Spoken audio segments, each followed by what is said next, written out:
rate or fee? Is that it? Just two of us? It's a fair, three of us? That's a fair fight. Everybody else. Okay, terrific. Great. Well, first of all, let me say thank you to BOMA and NAIOP for allowing me to join you today. It's a delight to be here with kindred souls. As we were preparing for this morning, my campaign people came in and said, so you're meeting with a bunch of real estate gurus today. Yep. Title people, gurus, contractors, brokers, people who make stuff happen. That's why I'm so delighted to be here. Those of you who know me, been around here a while, maybe you've seen some of our projects or we've crossed paths somewhere along the way. I'm running for Congress because I think things are off track in this country and nobody's paying attention to the real fundamental things we need to get this economy up and running. I always measure things like metrics, so you have some accountability. And I'm not going to sit up here and say blah, blah, blah about how nice things are, because they aren't. You and I both have tenants in our buildings, and we're wondering whether our tenants have the ability to pay their rent next month. Even if they're credit quality tenants who have a lease with us, we're wondering whether or not they have the ability to pay their rent.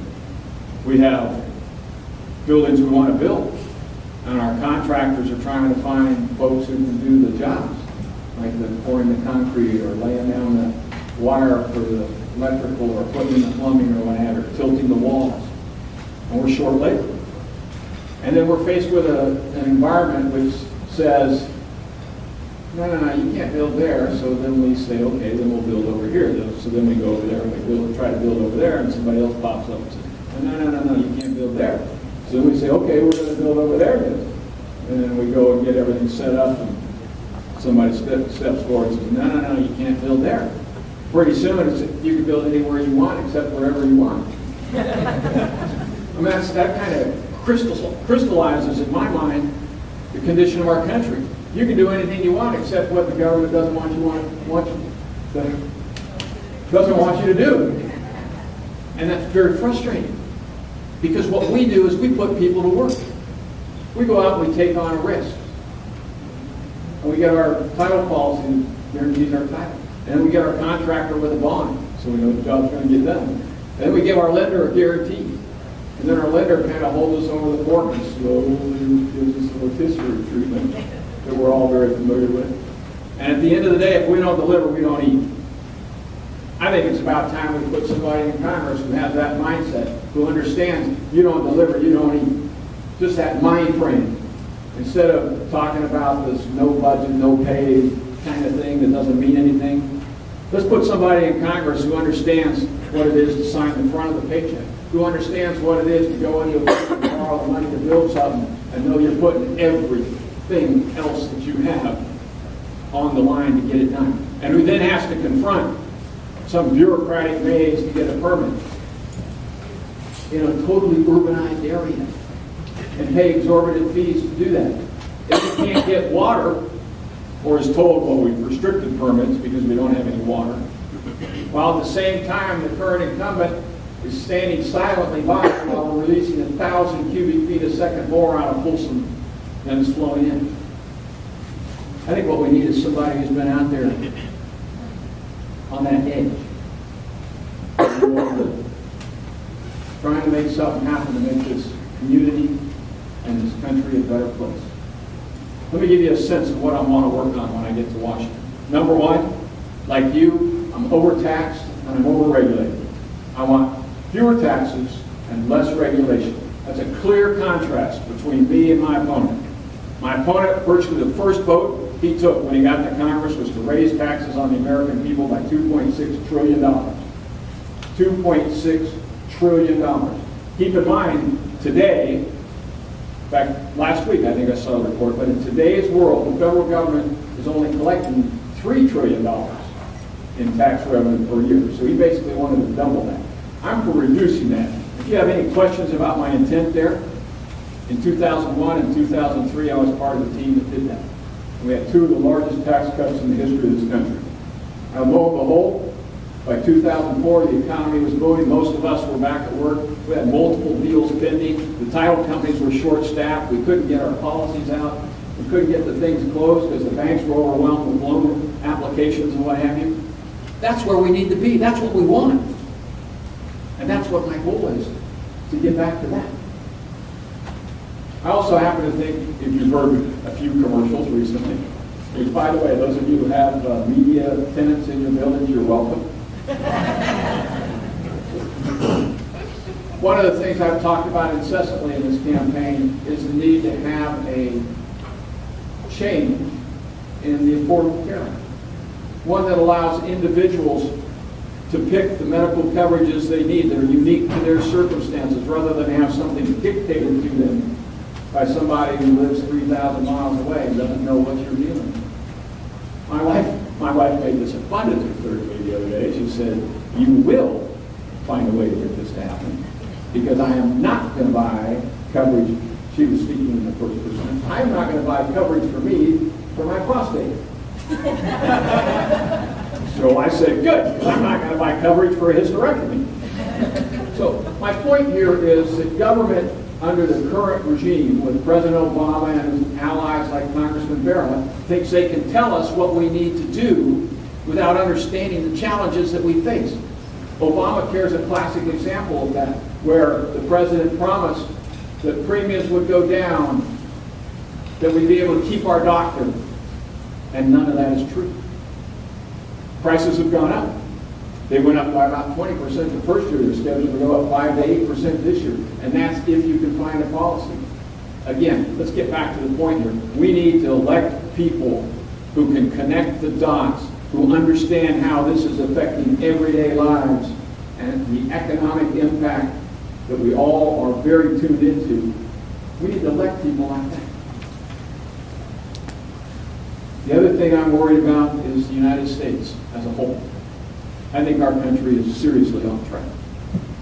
As I visit this community, walk through Elk Grove, walk out in Murrieta, walk in Rancho Cordova, what I hear people telling me is, I'm not sure we're going to make it.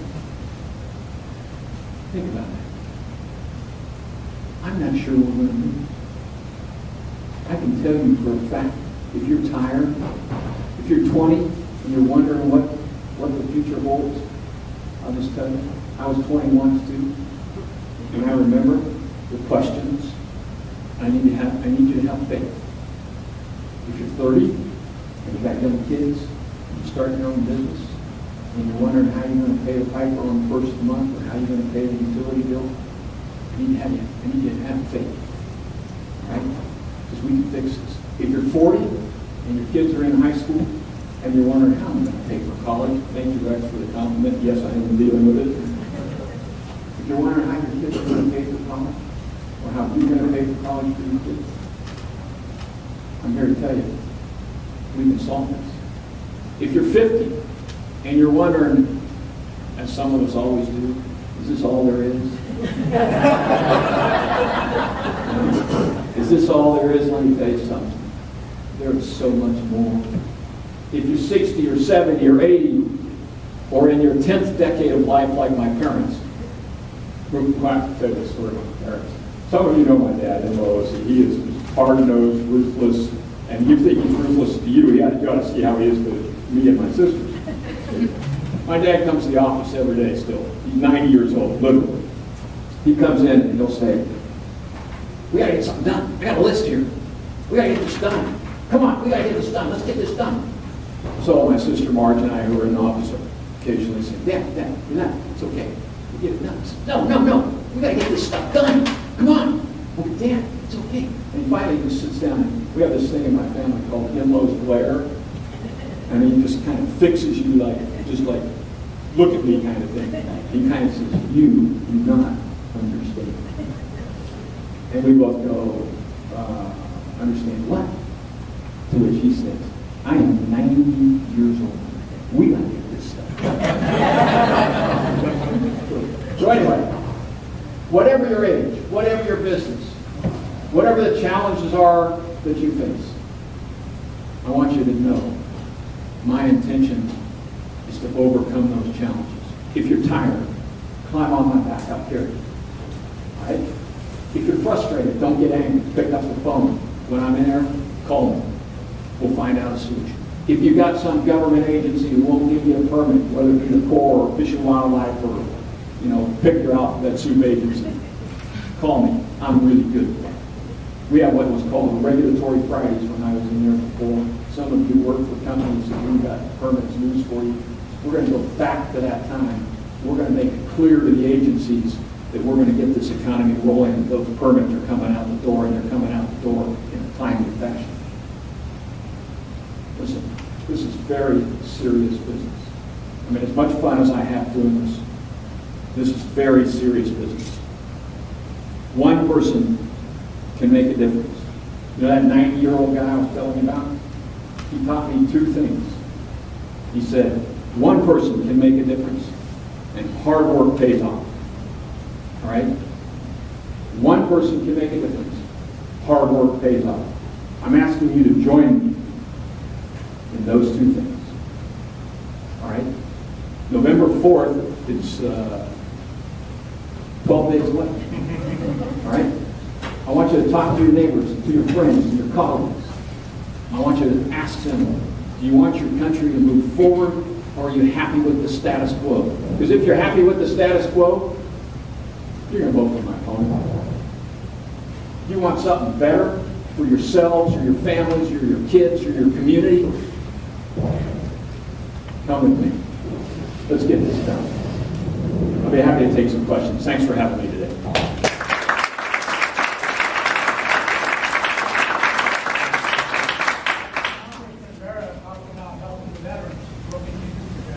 Well, the question is what can I do for veterans? It's not what can I do, it's what have I done, and what will I do if I'm fortunate enough to be elected. First thing, that hospital out at Mather, that's a $54 million appropriation I got. What had been the Mather Hospital was totally out of date and needed serious updating. I got the appropriation. Auto Construction did the reconstruction, and it got finished when Congressman Lundgren was there. And as a result, we have a facility that serves over 85,000 veterans in Northern California, all the way from Redding to Sacramento and South. That's what responsible leadership does.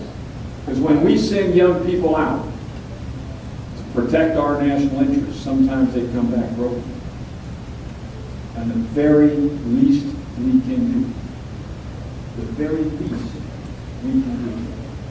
And what you will see from me is that we will not abrogate the contract we have with those young people. We will take care of it.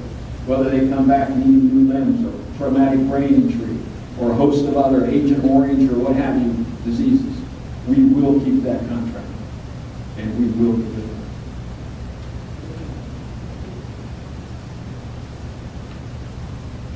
Okay, so November 4th. Okay. This is very important. If you want water for your projects, I can't make it rain. I wish I could. I can't make it rain. But if you want someone to pay attention to storing scarce water behind Folsom instead of letting it roll down the river to serve Los Angeles, very clear contrast. I oppose the tunnels. Congressman Barra is in favor of shipping up to 4 million acre feet of water south to LA. You don't have to take my word for it. You can read his letter in the Bay Delta Conservation Plan environmental documents. Shipping our water south. If you want lower taxes, I got a track record delivering that. Virtually his first vote was to raise your taxes. And if you want regulatory relief, you better find somebody who's had to deal with that and deal with it successfully. And ladies and gentlemen, that's yours truly. Thank you for letting me join you this afternoon.